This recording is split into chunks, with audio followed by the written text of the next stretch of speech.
My wealthy wife can read minds, and I had no clue.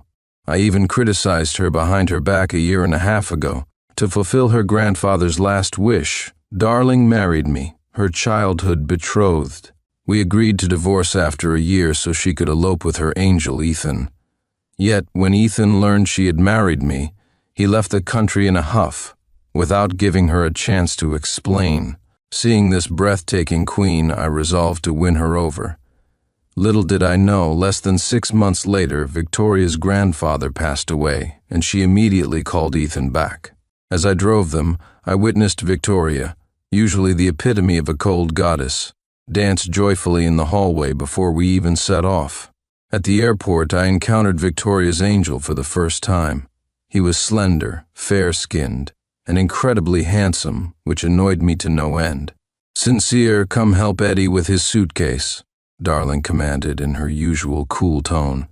Accustomed to her orders, I numbly grabbed the suitcase and put it in the trunk. As I drove the top-of-the-line S680 with my expert skills, Victoria and Ethan had their chance to pour their hearts out in the back seat. "Eddie, I've kept my distance from him all year. We're innocent." "I've been waiting for you to marry me," Victoria said, shedding her icy demeanor to become the girl next door. As I drove along the airport highway, I couldn't deny the pang of discomfort. Ethan replied, "Victoria, I misunderstood you. Don't worry, I'll make you happy." Their whispers filled the car, but the soundproofing was too good, and I heard everything. I was speechless. At least wait until I'm not around to be so affectionate. The world is going downhill. I took a deep breath, frustrated, and stepped on the gas to overtake another car. A green-plated electric car merged from the right lane, and we collided. As I stabilized the car, the other driver inexplicably accelerated, and the next thing I knew, the world spun. After the crash, I blacked out. When I came to, I was in the driver's seat. Victoria was trapped in the back, and Ethan stood a distance away, detached. Thankfully, with the help of the police, we were freed, and none of us were seriously hurt. This incident made me realize something. This woman earns over $40 million a year. Even though the company and stocks aren't mine, the profits from this year are marital property. If we divorce, I could get at least $2 billion. With that money, why would I grovel? Even with the current market downturn, a 4% return on a large bank deposit yields $80 million a year. Thinking this, I looked at Victoria, feeling delighted. I planned for our divorce and my $2 billion settlement. I imagined buying a large estate in the countryside and hiring university students for work, enjoying the fruits of my quiet life. Victoria glanced at me, puzzled, as she heard my thoughts despite my silence. Unaware, I glared at her and said, "Victoria, I'm your legitimate husband. You think you can be with Ethan? No way." In my mind, I urged her to divorce me soon and throw her money at my face. Though Ethan wasn't innocent either, he was the one who secretly visited her grandfather. Exacerbating his condition, I knew she'd think I was slandering him. Ethan frowned and moved to put his arm around Victoria, but she pushed him away, causing him to stumble. Normally, she'd rush to console him, but instead she smiled at me and said, "You're right. I'm still married.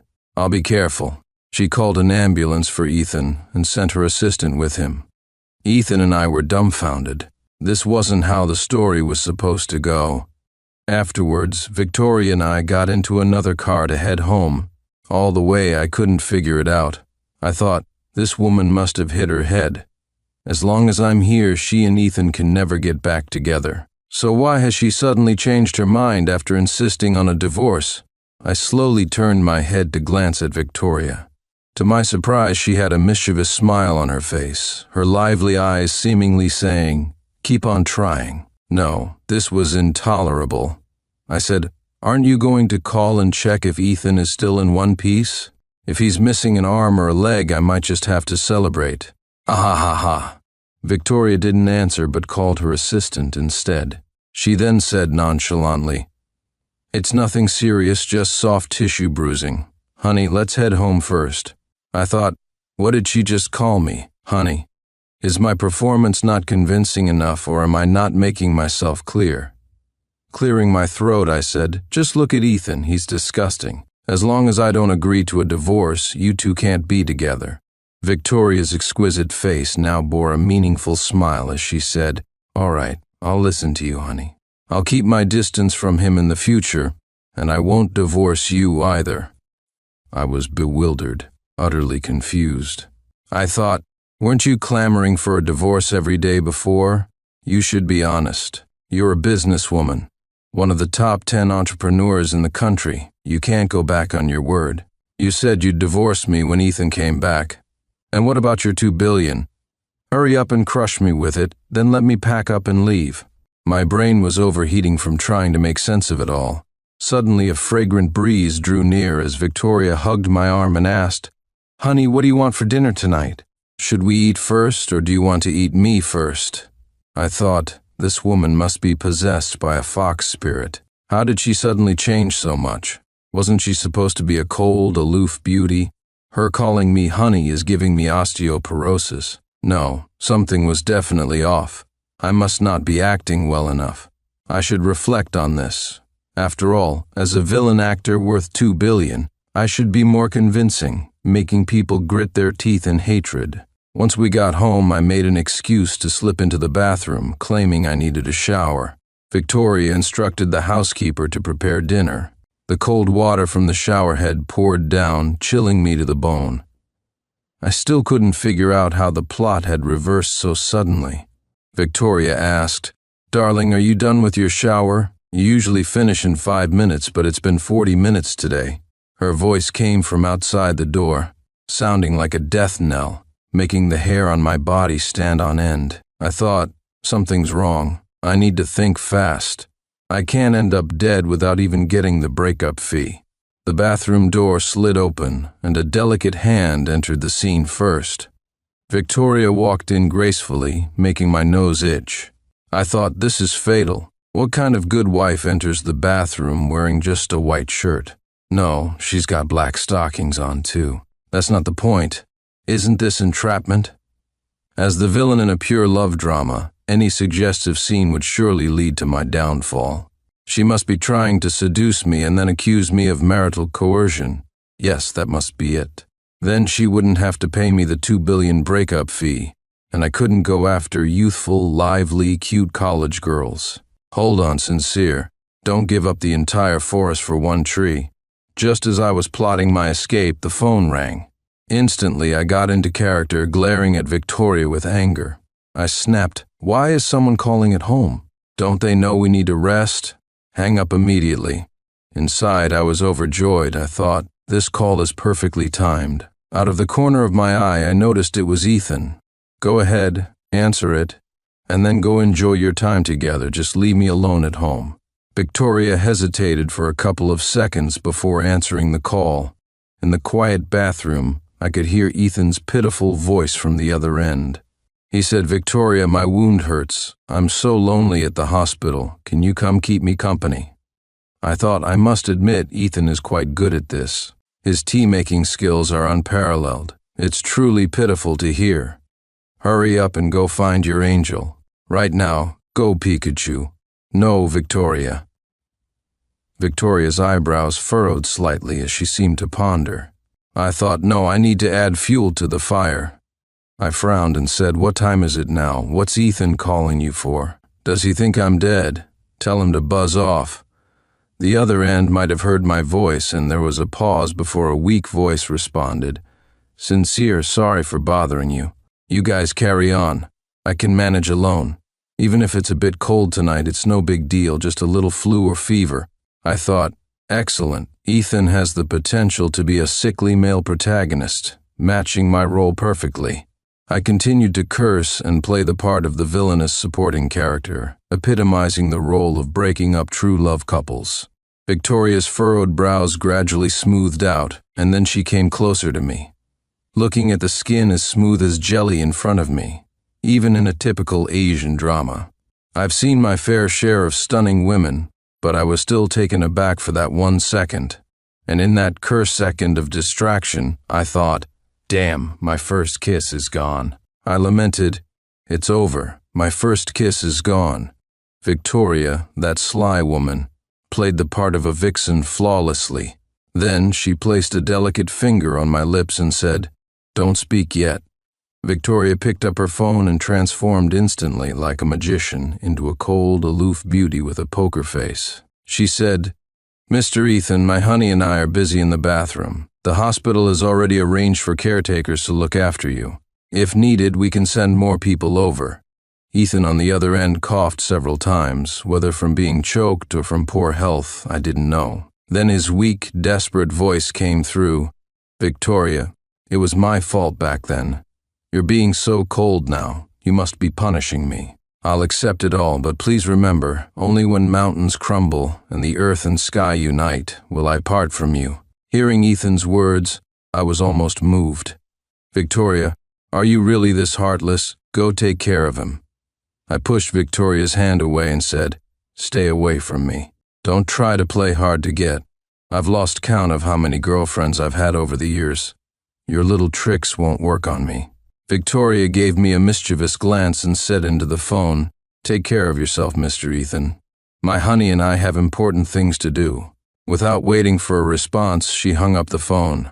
She then approached me with a seductive look in her eyes and said, "So you think you're a master at winning over women? Well, now that no one is interrupting us, let's see what you've got." Thinking to myself, don't think I don't know. You act like an ice queen normally but are so passionate today. Something's off. You must be trying to trap me, then accuse me of marital coercion to get that billion divorce settlement. I kept my cool and said, "Well done, woman. You've successfully caught my attention. Close your eyes and I'll show you what it means to be a master at seduction." Victoria smiled and closed her eyes. I quickly dodged out of the bathroom, threw on some clothes and headed downstairs to the dining room. The housekeeper saw me and smiled. "Young master, you finished your bath. You can call for young madam and we can start dinner." I nodded and sat expressionlessly at the table. Soon Victoria, dressed in her nightgown, walked slowly down the stairs and sat across from me. She said, "Let's eat. Honey, you've lost weight recently. You need to eat more." The housekeeper was momentarily stunned by Victoria's demeanor, then tactfully bowed her head and opened the warming covers on the table. Seeing the dishes, I couldn't help but curse internally. What was this? Stir-fried kidneys, bullwhip ginseng soup, steamed oysters, scrambled eggs with chives, sea cucumber noodle stew. Was she trying to bleed me dry? I'm still a virgin. Where am I supposed to vent all this at night? Victoria, a true daughter of the elite, is as cunning and ruthless as she is deep-thinking.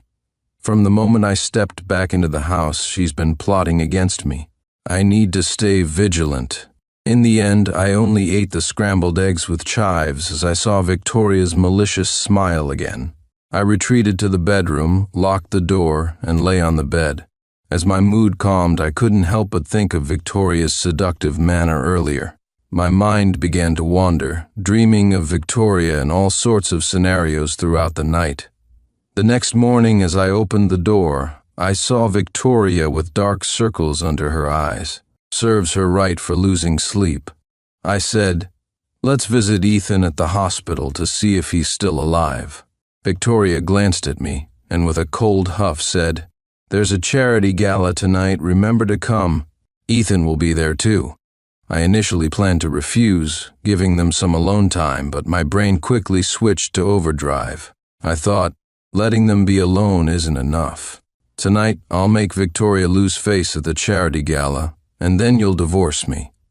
Victoria stopped suddenly and said, "Remember, you must come." I thought, I have to go, to thoroughly trample Ethan underfoot. Then Victoria's maternal instincts will kick in, and she'll side with Ethan, announcing our divorce in public. Time flew by, and I arrived at the hotel where the charity gala was held, wearing sportswear. All the men were in suits, and the women in various evening dresses. My sporty look stood out, but it didn't matter. Many people knew me as the cheap husband of the heiress Victoria. Before long, Victoria appeared, dressed to the nines, with the dazzling Ethan in tow. They were a golden couple, made for each other. The host said, Ladies and gentlemen, please take your seats. The charity gala is about to begin. As the host made the announcement, the room quieted down. After introducing the VIPs in attendance, the host smiled and said, "Tonight we have added a fun segment to the charity gala, a prize quiz. Everyone can raise their hands to answer. For every correct answer, a donation of goes to charity. For every wrong answer." I thought, great, this is a perfect chance to embarrass Victoria. I'll make sure she loses face and becomes utterly disappointed in me. The host saw everyone looking at him and started reading the questions. The first question, what is the most expensive watch in the world? This was easy. I quickly raised my hand. The host saw me and immediately responded, "Now let's have Mr. Sincere answer the question," handing the microphone to me. I shouted, "A local watch from South Carolina." The audience burst into laughter. The host chuckled and said, "Wrong answer, that's a $50,000 donation." I shot a playful glance at Victoria and moved to the front, ready to answer the next question. The next question, what is the largest island in the world? Before the host finished, I pressed down Ethan's rising hand beside me and walked straight into the spotlight, facing the VIPs in the front row. I shouted, "Company leadership." Ethan, dissatisfied, walked to Victoria and said, "Victoria, Sincere is really active today, isn't he? Not giving anyone else a chance to answer." I raised an eyebrow, provocatively looking at both Victoria and Ethan.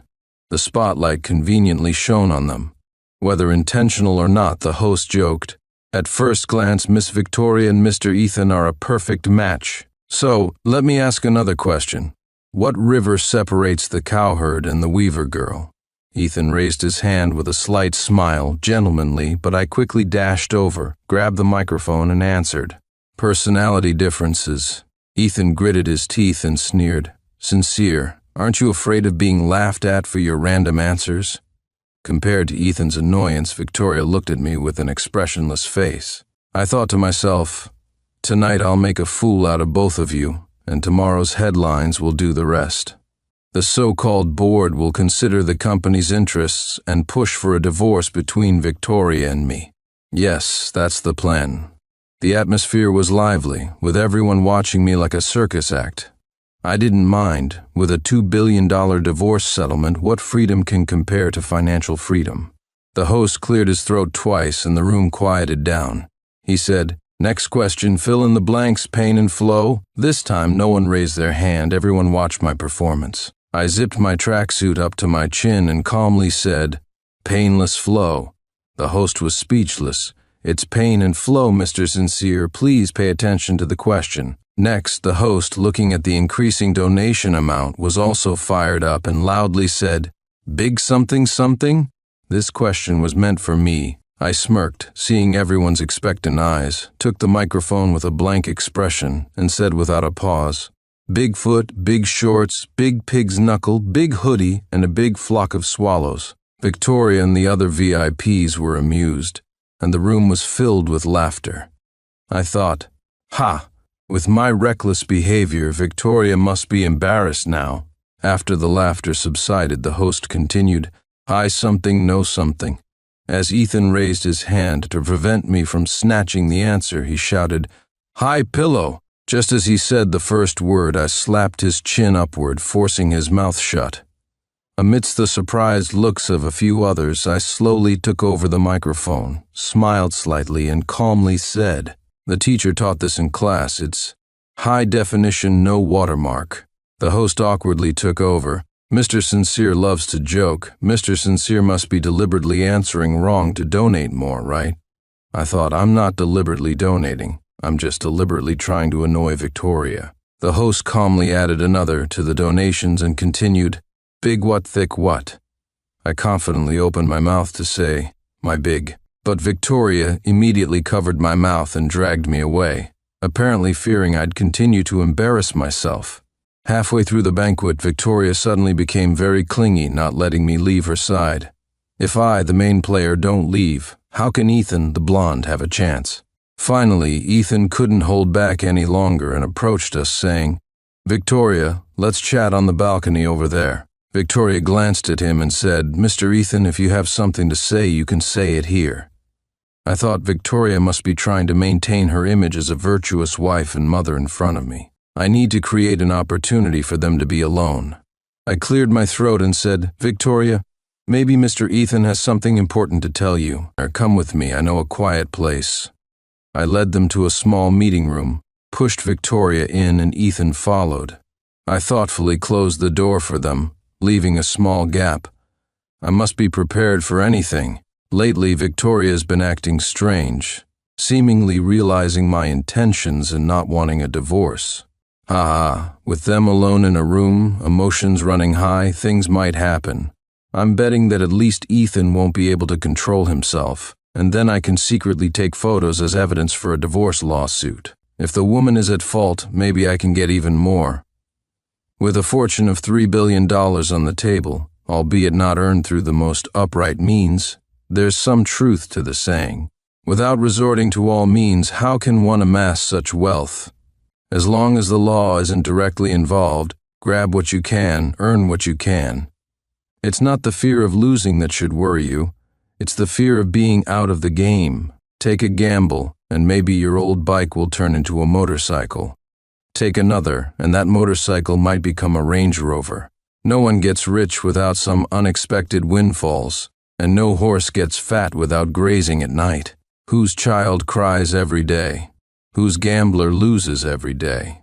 Sure enough, the moment Ethan stepped in, he began making his move.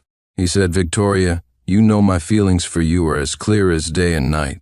Victoria stopped Ethan from continuing with his sappy words, saying, "Mr. Ethan, if you're here just to talk about old times, we can end this now."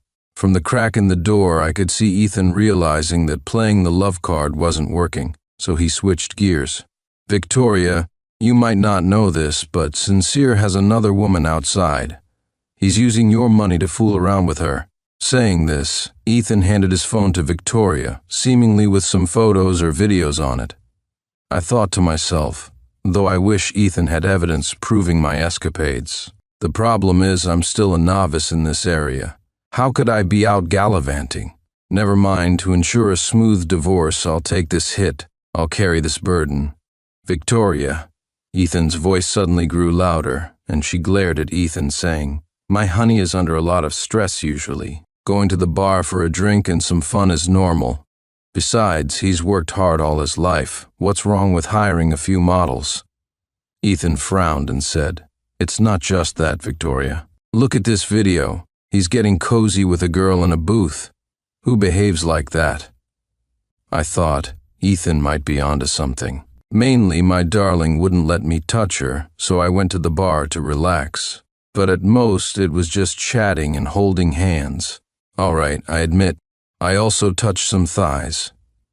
Victoria paused for 2 seconds, her eyes glancing towards the door. I quickly stepped aside to avoid being seen. I thought, that was close. Almost got caught by Victoria. But wait, why am I afraid of her? I'm here to spy. I'm morally corrupt and ethically bankrupt. With that thought, I leaned back to peek into the room. Just then, I locked eyes with Victoria's squinting gaze. Her expressive eyes seemed to say, "I'll deal with you when we get back."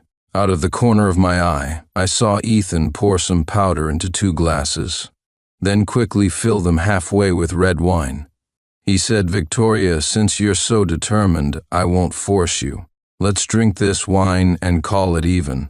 After saying this, Ethan picked up the 2 glasses laced with the unknown powder and handed one to Victoria. I thought, damn, Ethan is really playing dirty, using drugs. Well done.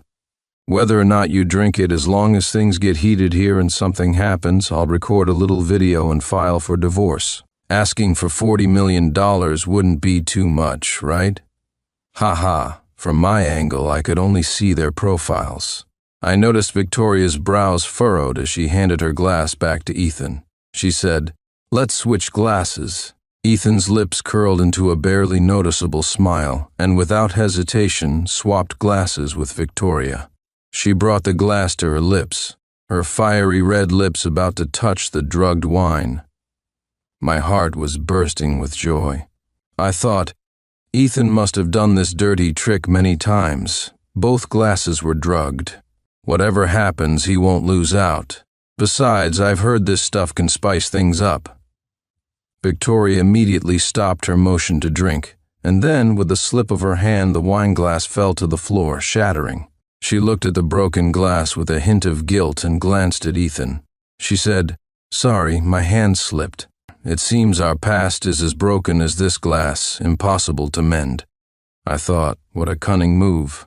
Victoria must have done it on purpose. This heartless woman wouldn't even drink a last glass with her first love angel. Just a bit more, and I would have been $1 million richer. Ethan was stunned for a moment, then gritted his teeth, seemingly making a decision, and downed his glass of red wine in one go. He said with clenched teeth, "Victoria, do you know how many years I've liked you? Even when your family opposed us, I still went forward like a moth to a flame. Finally, that old man is gone, and you back out? No, I won't agree." Victoria was caught off guard by Ethan's sudden change and stood there in a daze. Then she snorted coldly and said, "Don't think I don't know what you're after. Your Ethan Group's debt ratio is over 80% and is on the brink of bankruptcy. If you marry into the Victoria family now, not only could you clear your debts, but you could also gradually take over our family assets. You think I don't know about your chaotic private life? I've refused you several times already, and yet you still push your luck. Let me make it clear today. You're 1,000 times, no, 10,000 times worse than sincere. I love him and will never divorce him. I saw with my own eyes, this woman just. I didn't drink that drugged wine at all. Why are you talking nonsense? I don't have any real feelings for you. Let's get divorced quickly. I don't want the $4 billion, just give me the original $2 billion and that's enough." Victoria turned her head and prepared to leave. At this moment, Ethan was flushed, his eyes bloodshot. I could see it clearly through the crack in the door. Unfortunately, Victoria, who was turning to leave, didn't notice. I quickly took out my phone to record. Sure enough, 2 seconds later, Ethan suddenly dashed behind Victoria, pulling a silk scarf from his suit pocket and covering her nose and mouth. With his other arm, he held her, dragging her further into the room. Victoria's eyes widened, her hands flailing wildly. The room was dimly lit and I couldn't see her expression clearly, but I imagined she must be desperate.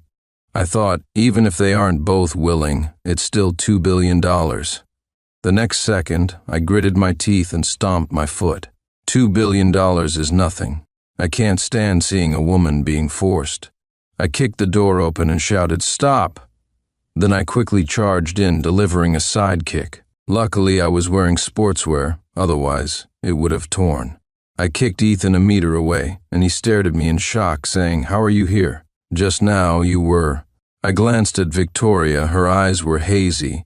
I went over and slapped her, and she instantly came to her senses, touching her stinging cheek and glaring at me. I clenched one fist and pointed at Ethan with the other, shouting, "Bold scoundrel! How dare you molest a respectable woman in broad daylight?" Victoria remarked, "It's nighttime now." Her comment made me feel quite embarrassed. But it's no big deal, the most embarrassed one should be Ethan. People outside heard the noise and came in. Victoria had already tidied her clothes within seconds and calmly called the police. During her call, the onlookers seemed to understand the situation. Some smart bigwigs quickly analyzed it and collectively condemned Ethan and his family's company. My heroic act of saving the damsel now seemed a bit redundant. Suddenly, a small hand pulled me out. I looked closely and realized it was my own darling wife. We walked in silence. It was clear Victoria was angry. I thought, this woman is like a gas cylinder. Better not ignite her now. That slap was too satisfying, and I didn't hold back. Now, looking closely, the handprint was already red and swollen. I hope she doesn't hold it against me later. No, I did it to save her, to wake her from the drug's influence. The law states that causing non-lethal harm while rescuing someone doesn't carry legal responsibility. Even if it goes to court, I'm in the right. Victoria snorted and said, "You enjoyed hitting me, didn't you?" I was speechless. I thought, How does she know what I'm thinking? But in this situation, I'm in the right. As the saying goes, with evidence, take it to court. With reason but no evidence, call the police. With neither, go to the media. I'm in the right with evidence, so what am I afraid of? I said, how can you say that? You don't know how dangerous it was. If I didn't wake you up quickly, you might have started tearing your clothes off. I vividly described the scene. Victoria coldly replied, I was drugged, not given an aphrodisiac. Why would I tear my clothes? And did you enjoy watching from the door? I was speechless again. How could she accuse me like that? I thought, damn, she knew I was peeking. No, honesty leads to leniency, resistance leads to punishment. I shakily started to defend myself. Listen, let me explain. I was just passing by, saw a crack in the door, got curious and peeked. I happened to see that scene and rushed in heroically. If you're not grateful, fine. Had I known, I wouldn't have saved you. After I finished, I turned my head to look out the window, feeling a bit dejected. I thought, no, I have to control myself. Think of sad things, or I'll laugh. Right, my $2 billion is gone. The endless waves of beautiful college students are GG1. The carefree and leisurely countryside life is gone. But boo-hoo. A wave of sorrow washed over me. How much sorrow can one have? Like a river flowing east. The more I thought about it, the worse I felt. My nose tingled and tears almost fell. Victoria's voice softened. All right, don't be upset. I wronged you, okay? I'll make it up to you tonight. Hearing the word compensate, I perked up instantly and quickly said, I don't want much, just one small target. Victoria bit her lip, then her expression changed, a smile in her eyes. Something even more valuable than that. You'll be satisfied. I thought, she's not trying to get away with it, is she? She doesn't look like a good person. When I got home, I quickly retreated to my small bedroom. After freshening up, I began to plan my grand future. I started listing the things I needed to prepare for my next trip to the countryside in my phone's notes. Suddenly, a fragrant breeze wafted through the room, followed by a soft embrace on my back. I turned my head to see Victoria, who, without me noticing, had slipped into a short bathrobe and was now leaning against me. It was perfectly balanced. Any more would be too much. Any less would drive a man crazy. She said, we've been married for so long and haven't consummated our marriage yet. Victoria whispered into my left ear. I quickly turned off my phone screen and said, what? What are you trying to do? We can talk about anything between us as a couple. No need to get physical. Victoria snorted and said, if you don't cooperate, I'll sue you, saying you tried to force me. Then you'll face at least 3 years. I hurriedly pushed Victoria away and said, you're turning things upside down. Victoria took a small step and sat on the arm of the sofa. She said, who do you think people will believe, you or me? I thought to myself, I'm doomed. Looks like tonight's going to be a disaster. How am I supposed to get a divorce now? Well, a real man knows when to yield. This humiliation will pass. Tomorrow I'll go to the hospital and see if there's a way to make myself infertile. Then I'll take her for a checkup too. Victoria will definitely want a divorce then. With that thought, I reluctantly gave in to her for a night of passion. The next day I searched online for common male contraceptive methods. I found out that aside from a vasectomy, there are male contraceptive pills, but they aren't available domestically. I'd have to buy imported ones. I quickly asked a friend to help me get some. In the meantime, I kept finding excuses to avoid direct confrontations with Victoria. 2 weeks later, the medication finally arrived. Since getting a taste, Victoria had been demanding 3 times a day, morning, noon, and night. Who could handle that? I'd been repeatedly refusing her advances, but I suspected she'd go ballistic if I turned her down again tonight. Holding the pills, I prepared to take them, thinking, hee, 1 pill lasts 3 months, and this box is enough for 2 years. If she can't get pregnant in 2 years, she'll think there's something wrong with me. Then, a hospital checkup. Ha, $2 billion you can't escape. The next second, a female voice suddenly called out, honey, what are you doing? Startled, I dropped the pills on the floor and hurriedly bent down to pick them up. She asked, "What are you looking for on the floor, honey? Is it this?" Victoria bent over and handed me something. I looked at the 2 red lines on the pregnancy test in front of me and fell into deep thought. I asked, "What is this?" Victoria helped me up and said, "It's normal you don't understand.